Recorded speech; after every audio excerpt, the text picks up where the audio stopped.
Afternoon and welcome back everyone to the fourth part of our four-part series in April on showing you how to maximize options in your trading. And part four is arguably the part that most of you are looking forward to the most. It's actually one that I'm looking forward the most to teaching because it is at the crux of why we do all of this education is to help you get to a path of profitability, right?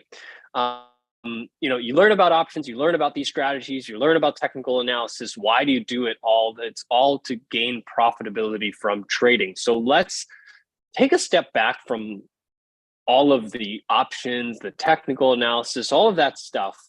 And let's talk a little bit about what does it take to be profitable from trading? What do you need to have in terms of mindset? What do you need to have in terms of discipline? How do you need to think about the markets in order to help put you onto the path of profitability? That's what I want to share with you here today. And arguably it is the most important. But keep in mind that what we're going to talk about here today is not by any means restricted to options traders. It is suitable for trading of just about every single asset class. So whether you're learning how to trade options or you're an experienced options trader, this is a topic that should be relevant to you. Now, I see many of you have already chimed into the chat window telling people where you're from and your name. So please feel free to chime in. Glad to see everyone back here this week. Many of you, I recognize some names from the previous session. So first of all, welcome back. But if this is your first time here during today's webinar, this is the fourth part of a three-part series. And I recommend you to go back and look at the recordings to help you better understand how to navigate the options piece, especially around earnings season that we're in right now. But like I said, today, we're really focusing on mindset and the tools that you need in order to gain profitability. We're going to go through quite a bit today, but before we get started, what we are going to discuss here today is purely for education and demonstration purposes. It is not a solicitation or recommendation to buy or sell any of the specific securities that we'll be using as example purposes during today's session. So, like I said, this is the fourth part of a four-part series. We are in the last part, how to profit from trading options. Really, really excited to teach this particular topic. So we'll start off by talking a little bit about profitability and confidence. One, I see that there's a lot of misconceptions regarding what it takes to be profitable. So I want to address that. And then I want to really help you better understand what it means to actually be a confident trader. We throw this term around, helping you become a confident trader, but what does it actually mean? I want to dive into that. Then I'll show you the steps to profitability. We're going to go from the very obvious to the part that you really have to dig deep. We'll kind of peel the layers of the onion to get to help you understand how do you get to profitability. I would talk about the golden rule of trading that's going to help, again, put you on that path of profitability. Understanding finite versus infinite games is a really important exercise in thinking about mindset with regards to trading. And then lastly, I want to talk to you about risk to reward ratios to help provide a little perspective as to how you should be thinking about the markets and how do you think about opportunities that are worth taking in the markets before we open this up for Q&A here at the very end. But the primary thing that I want you to be able to walk away from is a clear understanding today as to how can I build my confidence and put myself onto a path towards profitability in terms of trading. So what I'd like to first ask is from the audience here is, how many of you currently feel confident in your ability to trade options? Do you agree, do you disagree, or you're not sure? I want to get a sense for the audience here in the room. How many of you feel confident in your ability to trade options versus how many of you feel that you do not feel confident in your ability to trade and be successful and be profitable in the long run? Okay, so I see the room is fairly split almost evenly here. 40% say you are, 25% say you are not, and about a third of you say that you are not sure. Okay, so the room is fairly split. So I would say that the majority of you are either don't feel confident or you're not sure. And 40% of you say that you're confident. So for those of you that say you're confident, I hope that you do get some perspective from today's session. And for those of you that say you don't feel confident, hopefully this gives you something to think about to put you on that path, okay? So let's first talk about profitability of trading. let's first talk about what does it take to be profitable. What do I mean by this? There's a lot of people that kind of have this misconception that to be profitable as a trader, you need to be intelligent and you need to have access to information, meaning you have to have real-time data feeds, you need to have subscription services that give you, fundamental data, technical data, proprietary data, options flow data, subscription services that tell you, what to do, Bloomberg terminals, and that the professionals have access to more data, and that's why they're more successful, and that they're more intelligent. And I cannot tell you enough. I've been doing this for 17 years as a market strategist, working with thousands of retail and institutional traders. And I can tell you that while profitability is really not very correlated with access to data or intelligence.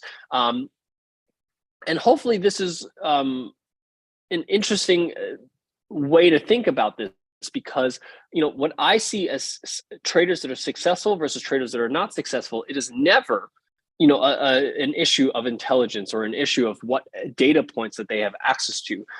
It is almost always correlated more so to their mindset and how they think about managing risk. Those two things have nothing to do with intelligence and nothing to do with your access to data. So, the requirements to be profitable are just the ability to learn the rules, be disciplined, and follow those rules. And we're going to talk about some of those rules here today. And the second thing that I see a lot of people think is that profitability and winning are paramount to being profitable. However, if you look at the most successful traders, they're not winning that high percentage of their trades. I see a lot of traders will tell me, I want to find strategies that'll give me 90% winners, because if I have 90% winners, then I'll be profitable in the long run. But you have plenty of people that trade these 90% profitable strategies that still are unprofitable in the long run. So why is that the case? It's because winning and profitability, while correlated, it's not as strong as most investors think. And I'll break down why that is the case today. So today, what I really want to help you rethink is, are you focusing on learning and honing the right skills? A lot of traders spend a lot of time on technical analysis, options education, fundamental analysis. And while those things are important, those things have nothing to do with profitability of trading. Profitability of trading and the discipline of being profitable and how to think and managing risk is a completely separate discipline of education than the options, the technical analysis, and the fundamental analysis. Yet, that's where I see most traders spend 99% of their time learning, and either spend zero time learning about discipline and the rules that it takes to help them become profitable, or they spend very little amount of time learning that. If you can resonate with that, please type yes into the chat window, where you spent the vast majority of your time learning the other things like indicators and technical analysis and options. And those things are important, but that's a completely separate discipline from how do I get towards profitability. Okay, perfect. Okay, I see a lot of yeses. So a lot of you can relate to that. So I want to address this other question: is what does trading confidence look like? What does it mean when you have confidence in your strategy and you have confidence in your ability to be profitable in the long run? Because I don't actually think a lot of people know what the end result looks like. So you don't really know what to model. You don't really know what to strive for. So I want to help you define and kind of classify, when I see a successful trader or confident trader, what does that look like? What characteristics do they exhibit? The first one they have is that they have a trading plan where they understand why that trading plan has an edge. Usually these types of folks are people who have spent some time, sort of really diving deep into a specific strategy. They've analyzed the metrics of a strategy. They've looked at things like risk to reward. They've looked at win rates. They've looked at, when those types of strategies are successful, when they're not successful, and they really have a good understanding of their strategy and why, in the long run, this strategy is profitable in the long run. That's the first thing. And I do tend to find that a lot of traders who simply just follow someone else and don't really spend the time to understand the strategy of who they're following tends to fall into this category of just not understanding why you're doing something. You're doing it because someone else told you to do it. And it works for the most part, but there are some drawbacks to that, or rather, it almost never works if you don't also apply to that a disciplined approach to risk management. I can almost guarantee that even if you follow someone who's profitable, I can almost guarantee that you will not be profitable if you do not follow the rules that we put in place today. Okay, and if any of you can resonate with that, please type yes into the chat window. If you can resonate, where you follow someone else and they seemingly are profitable month after month, but you're not profitable, right? It has nothing to do with the trades that you're making. It has to do with how you're managing risk on those trades that you're making. So what are the characteristics that a confident trader has? One, they have a trading plan that they understand what the edge is in that trading plan. Number two, they stick to that trading plan no matter what. And this is arguably where most people fall short, right? You sort of have a trading plan, whether it's a trading plan that you've constructed yourself or a trading plan that someone else taught you. We all as humans struggle to stick to that trading plan, especially when the trades don't go in the direction that we expect it to. When we start to see a loss in our portfolio, that's when we kind of just go nuts and everything goes out the door, right? And we'll talk a little bit about that today and what you can do to try to overcome that. And the third thing that I noticed from confident traders, especially after a losing trade, they can look back at the trade, they can look at the steps that they took, and they would say that if the same conditions arose once again, I would make the exact same trade again, even though it ended up in a loss, because they followed their rules. They didn't deviate from their rules. Just because the trade ended in a loss doesn't mean that they would go back and trade something else, because the rules dictated that they should have taken a long or a short, and they did. They followed the rules, and just because it didn't work out does not mean that they go back and they say, I should have did something differently. Does that make sense? Please type 1 into the chat window if that part makes sense to you. And many of you I know can relate, can say when you have a losing trade, you'll go back and say, oh, I should have did something different, right? But a confident trader would have looked back and said, I would have done the same thing because those are my rules and I followed the rules, right? So just to help you understand kind of what a confident trader looks like. Now, I do also want to discuss why I think a lot of traders lack confidence. Why can't we seem to get to a point where we're confident in our trading? And it's not because we don't have a trading plan a lot of times. It's not because we're not capable of following a trading plan, but it's because trading is one of the few, quote unquote, I'm going to call it a game for now, right? And I'll kind of explain later so why I call it a game. But trading is one of the few games that you can lose 30, 40, 50% of the time and still be profitable, right? And that's really something that, you know, we don't have in other parts of our lives, because there's no other parts in our lives where we're right only 60% of the time, 65% of the time, and say we're confident in our ability to do that, right? Because everywhere else, you generally have to be right 95, 99% of the time before you can say, oh, I'm confident in my ability to do something, right? But trading is one of these things where if you're right 65, 70% of the time, you're near the top. You should feel confident. But being wrong 30% of the time is just not something that builds confidence. That's the nature of human beings. We want to be right 99% of the time. And when we're only right 65% of the time, it's hard to build that confidence. But that's reality. And that's something that we need to start to understand and not be so hard on ourselves that we're not getting things right, the direction of the market right, 90% of the time. No one's right 90% of the time. Even the best traders are right 65, 70% of the time for the most part. And that's good enough. And that's something that you have to spend a little time and rethink about what you see as confidence in trading, because the best traders are only right 65, 70% of the time with regards to the direction of the market. So if you're right 60% of the time, you're not too far behind. So cut yourself a little slack on that front. So hopefully that kind of changes your perspective a little bit as far as how confident you feel when you think the stock's going to go down, but it goes up, because think about the bigger picture. If you're right 65, 70% of the time, you're near the top. It's not like the people at the top are right 99% of the time and you're down here in the 60s. So hopefully that provides a little perspective. Next, I want to talk about what are the steps to profitability. And I'm going to go from the very obvious to the far less obvious.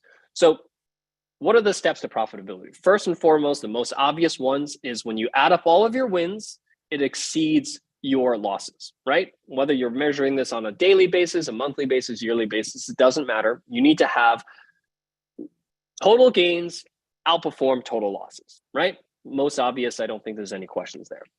So let's kind of dive a little deeper. Let's peel the onion one layer deeper. How do we actually have wins exceed our losses?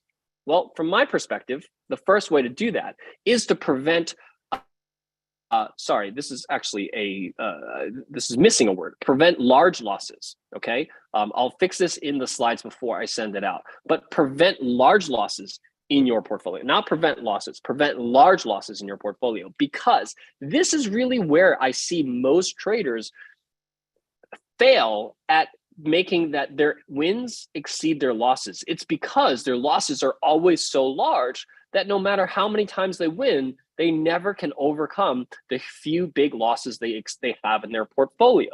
And many of you can probably relate to this, right? That you might be winning 60% of your trades, but the other 40% of your trades wipe out the gains that you have from those 60% winners. You can relate to that. Please type 2 into the chat window.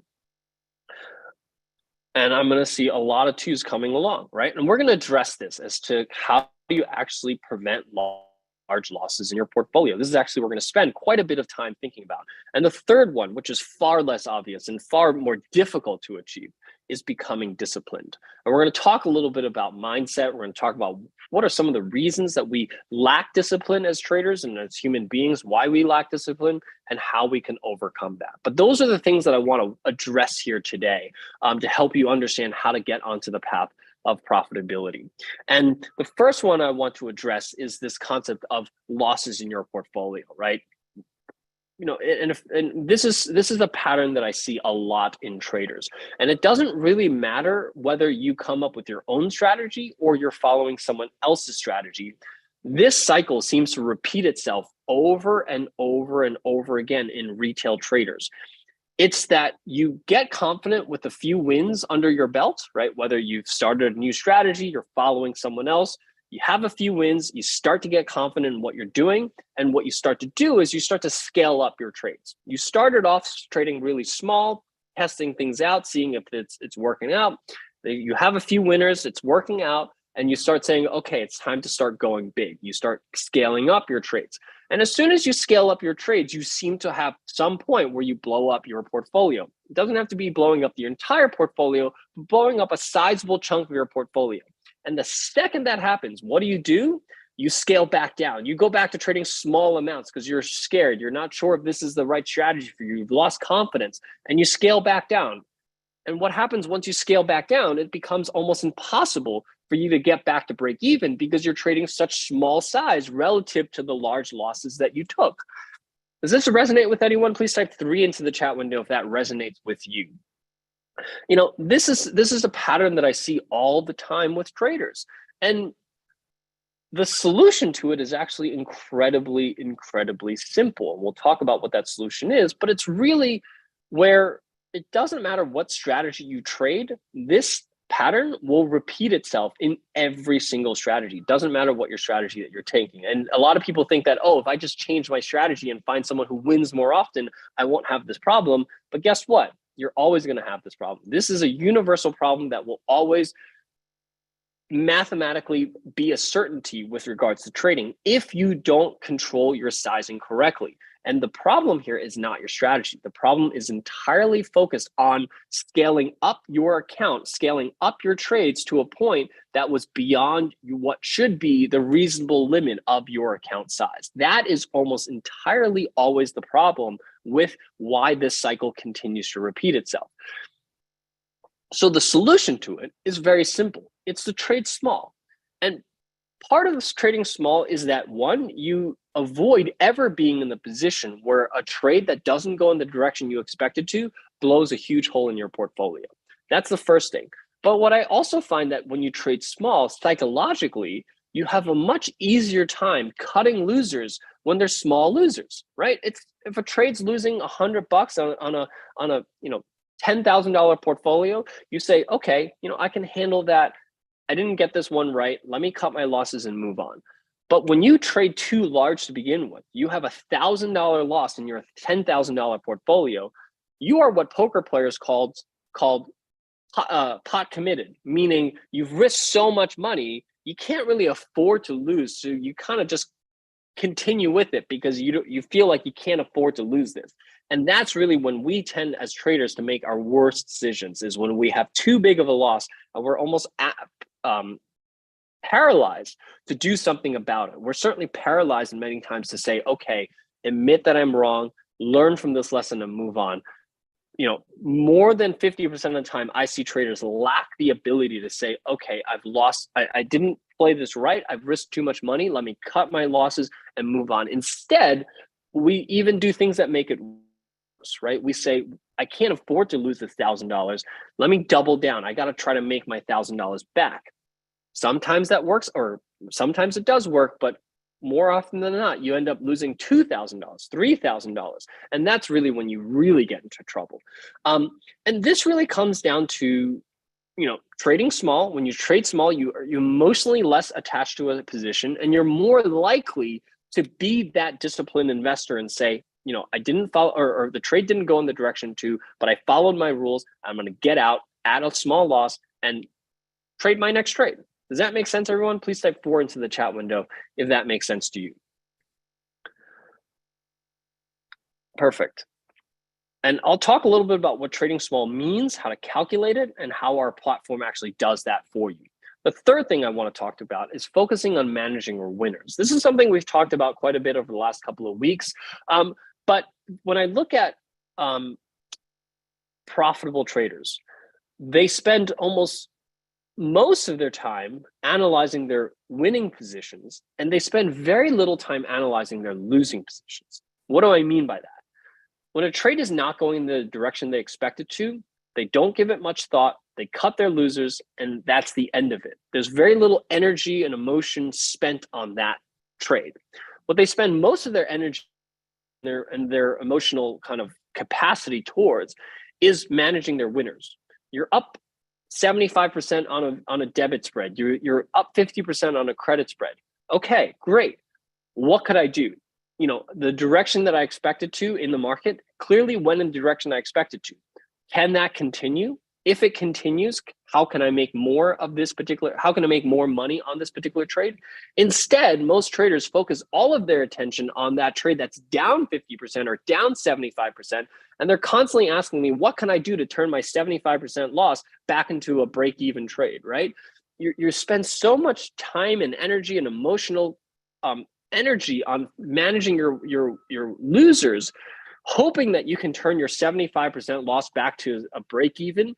But guess what? Even if you're able to turn your 75% loss back to break even, that's not what's going to turn you into a profitable trader. That's just at best going to make you less unprofitable. But when you can turn a 75% gain into a 150% gain because you got the direction right, you can continue playing in that particular direction.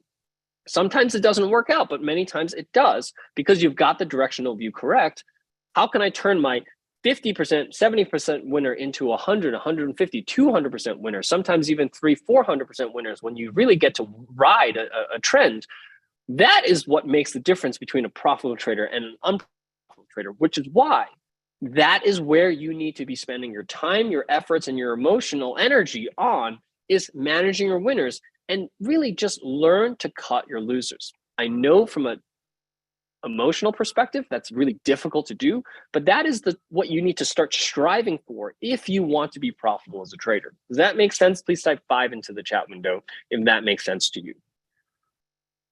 Because when you get the directional view wrong, there's no redeeming quality about it. You're just wrong.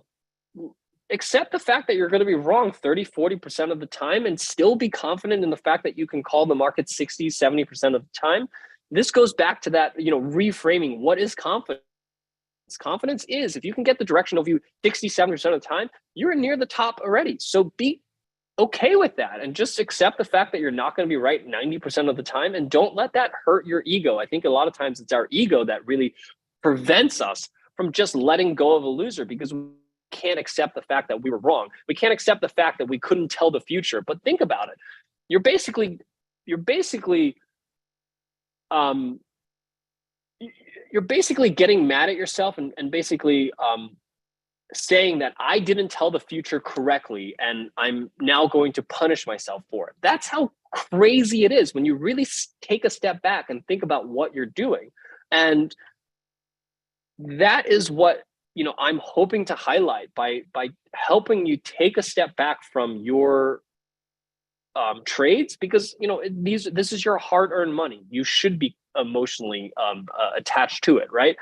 But if you can take a step back and get rid of that emotional attachment for 1 second, the answers are so obvious as to what you should be paying attention to and where you should focus your energy on. But it's usually when it's our hard-earned money on the line, we lack the ability to make those decisions. So sometimes it takes someone else to help kind of show you the other side, the other direction, and kind of give you a little perspective and say, don't be so hard on yourself because you couldn't tell the future. Of course you couldn't tell the future. You had limited information at a time. New information has come out, markets move, right? So don't be so hard on yourself that you couldn't tell the future. Just say, hey, I got it wrong, cut your losses, focus where you got things right. That's how you're going to be profitable in the long run. Okay? Makes sense? Please type 6 into the chat window if that makes sense to you. Perfect. Let's now talk a little bit about building discipline. I've touched up on a few points here already, but realize that you can't control the markets. The only thing you can control is your risk and your emotions. You can control how much you trade because you have to enter the number of contracts or the number of shares before you place every single trade. That's in your control. So if you ever get to a point where a trade doesn't go in the direction you expect it to, and you say, I lost too much money, the only person you can blame is yourself, right? You can't blame yourself for not being able to tell the future. That's kind of stupid. But you can say, I traded too many shares or I traded too many contracts, and learn from that lesson and prevent yourself from doing it in the future. That's how you prevent yourself from ever saying, I lost too much money on that trade. I can tell you in the last few years, in the last decade, I could not tell you when I've told myself I lost too much money on a trade. I can tell you when I've made terrible calls on the market. I can tell you when I thought a stock was going to go down and did the exact opposite the very next day, and I lost all of the money on my trade in a single day, and I just flat out got it wrong. I can tell you plenty of those, but I can tell you that I've never in the past 10 years or so have said I lost too much money on that trade, because that's fully in my control. And it's fully in my control when I get into the trade. It's not something I control afterwards. It's something I control before I get into the trade, something that you can emotionally get detached from because your money's not on the line yet when you place your trade. So control your risks, control the size that you trade, because that's going to change the way you behave after you get into a trade. And it's going to help you get to the emotional element of managing your emotions if you trade a smaller size, because no single trade is ever going to put that much stress on your overall portfolio where you say, I can't afford to lose this amount of money. Okay? Trades hit your pre-planned stops, or building discipline is around making sure that when the trade hits your pre-planned stop, or if the market basically confirms that your view is incorrect, that it's time to get out. This is what I was talking about in the previous slide about, successful traders have no problems cutting their losses and admitting that they were wrong, because they realize that they can't tell the future. No one can tell the future. And it's not worthwhile beating yourself up on why you didn't correctly tell the future. They just say, I'm wrong, didn't work out the way I expected to, I'm going to cut my losses and get out. And you have to do this every single time. And I will say that this is probably the rule that gets bent the most, even by professional traders, even by profitable traders, right? Sometimes you get to a point where you're like, if I just give it one more day, maybe it'll come back, right? So I will say that no one is 100% perfect on this rule, but it's important to know where you need to be. Even if you're never going to quite reach that point, it's important to understand where you should be so that that's the goal that you're constantly striving for, and that's the goal that you're always working towards. Now, automation does help this in many ways, because you can put a stop loss on your portfolio and let the technology manage the rest of it, right? So that is where technology can play a role in that. But that's really where even the best traders probably have some flexibility, but I would argue very, very little flexibility. The third part, trading small is an important element to sticking to your plan. We've talked about this also. Trading small means that you're not that emotionally attached to every single trade that you make, so that you're more likely to just get out of the trade when it's not going in the direction I expect it to. So just one comment on that. Sometimes you can see that the trade that you thought was going to play out is not playing out before you even hit your stop loss levels. And that would be the sign of what I consider truly a confident, successful trader will typically get out even before they hit their stop loss level, because they bought it because they thought the stock was going to break out higher, or they bought it because they thought the stock was going to bounce, and they can clearly see that that thesis is not working out. Even though it hasn't hit their stop loss, they'll get out of the trade, usually at a small loss, and say that, I'm better saving this capital and applying to the next trade, rather than hoping that the trade that I didn't go expected to will come back in my favor. And again, this all goes back to you can't tell the future. Stop beating yourself up for not being able to tell the future. Okay. So, golden rule of trading.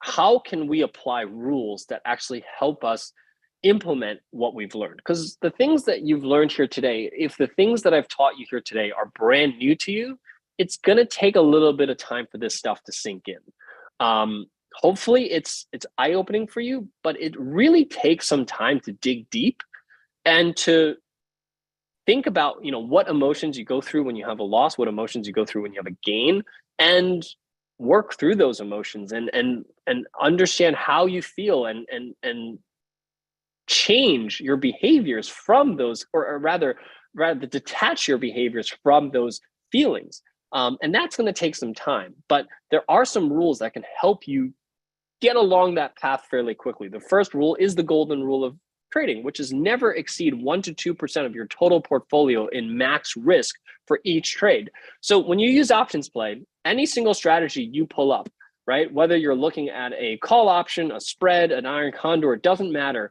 There's a max risk number here. It tells you how much you will risk in this particular trade if it goes south. And it's calculated based on the number of contracts that you are trading. So that max risk number should never exceed 2% of your total account value.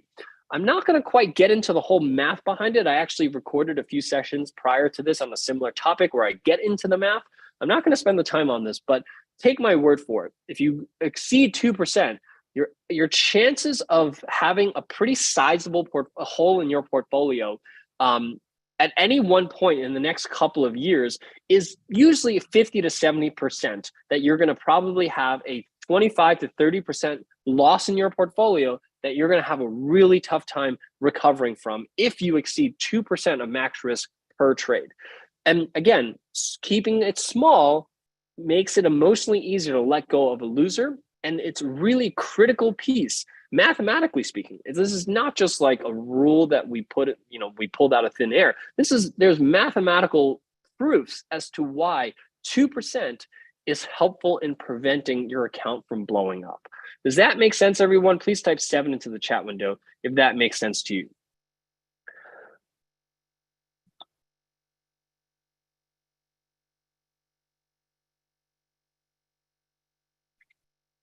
Perfect. Okay. Second thing that's going to help you on your path is even thinking about how you approach trading.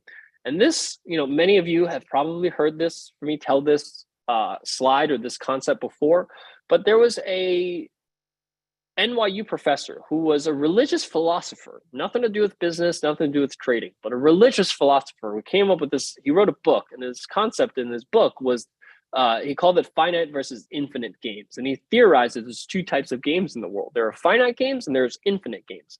Finite games are the games that we're all quite familiar with, like chess, basketball, football. And finite games have fixed rules. And when you play a finite game, those games end at a certain point. And based on the rules of that game, you declare either a winner or a loser with a finite game. And your goal when you're playing a finite game is to win. And examples of this, like I said, are basketball, football, chess. These are games with set rules, and your goal is to win, right? That's one set of games. And then he said there's another set of games. They're called finite, or they're called infinite games. And in an infinite game, there are no agreed upon rules. And in an infinite game, it never ends. The only thing that you have in an infinite game are players and dropouts, meaning either you still have the resources to continue playing that game, or you lack the resources to continue playing the game and you effectively drop out. And when you're playing in an infinite game, your goal is not to win. Your goal is to continue playing. And a good example of this is running a business. When you open a business, what's your goal? You can't win at running a business. You're either in business and you have the resources to stay in business, or you've been run out of business and you have to shut down your business. So when you are running a business, are you running a business to win, or are you running a business to stay in business? And that is a really important thing to wrap your head around. And it's going to take a bit of time for those of you that are seeing this for the first time. But because, a lot of traders still think of trading as trading to win. I got to win. I got to make sure I have more winners than losers. And when you get stuck in this mindset of winning, you realize that you're playing the wrong game and you're focusing on the completely wrong thing. And that's why you're stuck in this cycle of not being profitable, because you're focusing on winnings when you should be focusing on the long game of continuing to trade. Now, what is the thing that stops people from continuing trading? It's blowing up their accounts. It's blowing such a large hole in your portfolio that you no longer have the resources to continue trading. And when you realize, and when you think about what should you be focused on, you realize that in order to be successful as a trader, the only thing that you need to care about is making sure that you don't blow up your account. Because as soon as you blow up your account, you are out of the game and you've effectively, quote unquote, lost being in the game, right? But there's no losing, there's no winning. There's just, you're either in the game or you're not. And when you're trading, you just want to be in the game. And the only way you can stay in the game is if you prevent yourself from blowing up your account. Does that make sense to everyone? Please type 8 into the chat window if that makes sense to you. And when you're focused on not blowing up your account, guess what? You're always going to stick to rules like this, because rules like this were built for preventing you from blowing up your account. That's why when you go to a hedge fund, you go to a prop trading firm, you go to Citadel, you go to any of these professional trading firms, what is the thing that each trader is concerned about? Not how much money they can potentially make, but how much money they can potentially lose. Because guess what? If they lose too much money, they don't have a job anymore, and the hedge fund could be out of business, which is why when you do this for a living, the only thing you care about is how much you risk. And as a retail trader, it's exactly the same way. Just because you're trading for your own capital and not for someone else, you have the same rules apply. You're playing the same game as hedge funds. You have to know what game you're playing in order to know what you should be focusing on. So this is really where I see a lot of traders focus on the wrong thing, and that's why they're stuck in this cycle. And it takes a bit of effort to rethink about what you should be focused on, because it's hard to get out of the winning and losing game, because we always think about winning and losing. It's the cycle that we're in. But if we're able to overcome that, and if for those of you that have seen this concept before applied in other things like running a business, your marriage, these are all concepts, or these are all infinite games. It's the same concept that you have to apply, and it's a different mindset to running a business, to having a successful marriage in the long run. And trading accounts are no different than that. And when you are able to change your mindset, that is when things click, and that is when you start to focus on the right thing. Okay. Lastly, I want to talk a little bit about one more thing that's going to help you build confidence, and that's risk to reward. And this is something that's incredibly misunderstood and misguided, in my opinion, many times. Look at this chart on your screen, right? It is a chart of a stock that is clearly going down.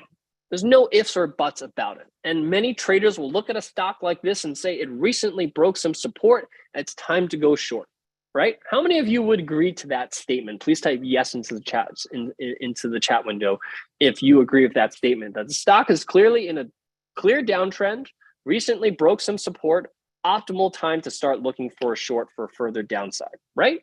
There's nothing wrong with that analysis. You're absolutely 100% correct on that analysis. But the one thing that is quite poor about this particular trade setup is the risk to reward. What do I mean by that? You're absolutely right that it's bearish trend and that it is broken prior support. However, the question is, if you get this trade wrong, and this is what you should always be focused on, is what if I get it wrong? What are the potential outcomes? If I get it wrong, how far does the stock need to rally before I can confidently say my analysis was wrong? It's time for me to get out of the trade. When I look at a stock like this, right?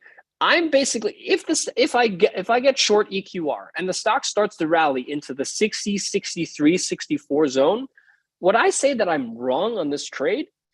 It's hard for me to say at that point, except the fact that I'm wrong, because this is a clear downtrend. Even if it rallied all the way back up to 64, I could still be right and the stock can still continue moving lower, right? It would really have to get back into the 65, 68 zone where I can start to say, hey, what looked like a bearish trend that was going to continue is starting to look like it's reversing back higher. So this is really where you really have to, just because you have a good idea, just because you've followed all your rules, does not mean that the risk reward is in your favor. In my opinion, and on the upside, right? If let's say you took a long position in EQR, right? What is your potential upside? I would say your upside is easily this 67, 68 level to the upside. And how much risk do you have to take to get that potential reward? Well, if it went down even by a couple of more bucks, I would say I'm wrong, because my expectation that we were going to bounce clearly is not happening. Instead of making a bounce, it's making new lower lows. I'm going to get out. And this is an important element to understand, because you can have really strong analysis, right? Meaning you followed all the rules of technical analysis. You figured out the stock is overvalued from a fundamental perspective. You've got that alignment. But if the risk reward does not stack in your favor, you could still be unprofitable in the long run just because of the risk reward. You really have to think about, how much do I have to risk if the trade doesn't go in my favor? And how much can I potentially make if the trade does go in my favor? Because if the risk reward is strong, you actually only have to be right 40 to 50% of the time on your directional view and still be profitable in the long run. But if the risk reward in your favor is skewed against you, right? Let's say every single time you place a trade, you're risking, let's say, in this particular case, $10 to risk, and then you look at your potential reward, it's about $10. That's really where, even if you're right 60, 70% of the time, you may not be profitable in the long run because the risk reward is not skewed in your favor. So this is another element that I think is not commonly covered when you're learning about technical analysis, you're learning about fundamental analysis, is timing, right? You get all the other parts right, but the timing on the risk reward is another incredibly important thing, right? And I'll apply it to the current markets. Look at SPY. SPY, look at the broader markets, right? It certainly looks like it's on the verge of breaking out and making higher highs. Earnings season so far is pretty strong. Inflation starting to look, like it's being handled. The Fed hike rate seems to be, near its peak here. You seem to have all the things going for a potential move here to the upside. But is the risk reward there? That's my biggest concern about the broader markets, right? Because one, we haven't broken out to the upside. If I took a long position right now, how far does the stock need to go, or how far does the market need to go before I can say I was wrong and the trend that we're heading higher is not going to happen? The answer is that it would have to pull back quite a bit before I can say, okay, I got that view wrong. Let me cut my losses and move on. Meaning I would have to take a fairly substantial amount of risk to bet to go long in the markets right now relative to the potential reward. Meaning the risk reward ratio going long right now is not particularly good. It doesn't mean that there isn't a high probability of the market moving higher. I would argue that there's a pretty high probability of the market moving higher. But still, the risk to reward doesn't make sense, in my opinion, to take long positions right now, which is why I'm not in a position right now to add long exposure to my portfolio. Even though I have when you put a gun to my head and you say, do I think markets are going to higher or lower? I would say higher, but I'm not putting on a lot of long exposure because of the risk to reward nature of where we are right now. And that's another factor in building confidence, because when you have trades where risk to reward is skewed in your favor, and I brought up EQR because this was actually one of the long trades that I took. And for those of you that follow me on Fidelity, this turned out to be a great trade. Everything on the chart could tell you one thing, but if the risk to reward favors in a different direction, I'm always going to trade the one where the risk to reward is much stronger in my trade, because I don't have to be right even 50% of the time when my risk to reward is 3-1. I can be right 25% of the time and break even. And I feel pretty confident in my abilities to call reversal points more than 25% of the time. And that is what's the difference between a confident trader and a not confident trader. Does that make sense to everyone? Please type 1 into the chat window if that makes sense to you. Perfect. Okay. I'll wrap this up with one thing. Very, very easy tool that will help you implement what you've learned here today. We have a risk and investment calculator built into OptionsPlay. So the next time you place any trade, click on the risk and investment calculator and click on calculate, and it will automatically calculate the appropriate number of contracts so that your max risk stays within your lane. And how do you determine what your max risk should be? There is a button here at the bottom of your risk and investment calculator that you can adjust your portfolio defaults with. So if you click on this button here, you can set your portfolio account size. So let's say you have a $50,000 portfolio. You can put that in and automatically sets it to 2%, saves the setting as default. And what you do is whenever you type in any new symbol, let's say you're looking at this particular stock, which I've not traded before, and let's say I want to buy this call option, this June $15 call option. Before I hit that trade button, click on the risk and investment calculator, click on calculate, and it'll tell me I can buy 3 contracts of this call option, which means my max reward is $960 within 2% of my $50,000 portfolio. And then when you click on the trade button, you will be confident that no matter what happens, even if this trade goes in the exact opposite direction you expect it to, the second you get into the trade, you have the worst possible market call ever, you still have 98% of your portfolio left to make your next trade.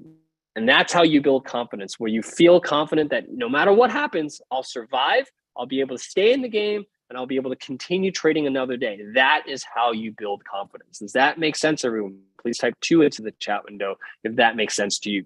And if you've never used the risk and investment calculator tool in OptionsPlay, go into your OptionsPlay account right now, click on the risk and investment calculator, and then click on this button here on the bottom right-hand corner in your risk and investment calculator. Go there right now and set your portfolio defaults, because you need to be using this every single time to apply the discipline of what I taught you here today, okay? So we talked about a lot of things here today. Remember, trading is an infinite game. There's no winning or losing. It's just a matter of whether you're profitable or not. So make sure that you understand that mindset and help you define your process and stick to your trading strategy. Whether it's a good time or bad time, you have to stick to your trading strategy and you have to stick to your position sizing limits. You must remain disciplined in avoiding big losses, because your goal is not to prevent losses. Your goal is to survive losses. And the only way you can survive losses is if your losses are relatively small. Even if you have consecutive losses, you won't blow a huge hole in your portfolio. And remember, account blowups will end your trading career. Focus on the big picture. Don't focus on wins and losers. Focus on the big picture of staying in the game, staying in business, and making sure that you stick to the 2% rule in terms of max risk, and make sure you always look at the risk to reward ratio and make sure it's skewed in your favor, because the further it's skewed in your favor, the less winners that you need in order to be profitable. That is what I have for you here today. A lot that I covered, but this came from the heart. This came from a very passionate topic that I wanted to address, because I don't see a lot of traders spend time educating themselves on this front. I certainly don't spend a lot of time educating, our customers on this front, which is why I'm spending more time doing it. The other stuff is really important too. It's not like you could just do this and not everything else. You got to do the other stuff too. But this is the stuff that even if you learn everything else, if you don't learn this, you're going to really struggle with being profitable. But this is the stuff, the mindset stuff that, again, many of you have watched this probably 10 times already, right? And I know many of you have watched me on this session probably a dozen times. And hopefully every single time you change your thinking a little bit and you get towards that point of managing your emotions and getting better at it. And if this is your first time watching this session, it's hopefully eye-opening in terms of, beating yourself up when you have a loss, saying that I should have did, if only I did something else. Don't beat yourself up for not being able to tell the future. Don't beat yourself up for being right, 60% of the time, because that's the best traders are right 70% of the time in terms of directional view. You can't be right 99% of the time in this market. So hopefully that provides a little perspective. Give yourself a little bit more room to breathe. And yeah, it's a lot of times it's our ego that prevents us from really making the best decisions. And we just sometimes have to detach ourselves from that. Spend a little bit of time the next time you have a loss or a big loss in your portfolio and really work through kind of what emotions you were going through. And slowly you'll be able to learn how to detach, your behaviors from those emotions that you're going through when you see a loss in your portfolio. And you can just kind of hit that exit button much easier. And again, if trade small, you'll be able to do that as well. I unfortunately today do not have enough time to answer questions. I am at a conference that I took some time out to try to do this session. But I really hope that you guys got something out of this session, because this was one that was so important to me. I thought that I actually needed to cancel it because I was at this but I decided not to. I decided to take some time out and teach this because of how important it is. I've committed to the first 3 weeks, and I thought I really needed to commit to finishing this up in the last week. So thank you so much, everyone, for coming to these sessions every week after week. I hope that you guys find something new and learn something new. So thank you so much. Have a great evening, and I'll see you guys here on the next education series. Thank you and have a great night.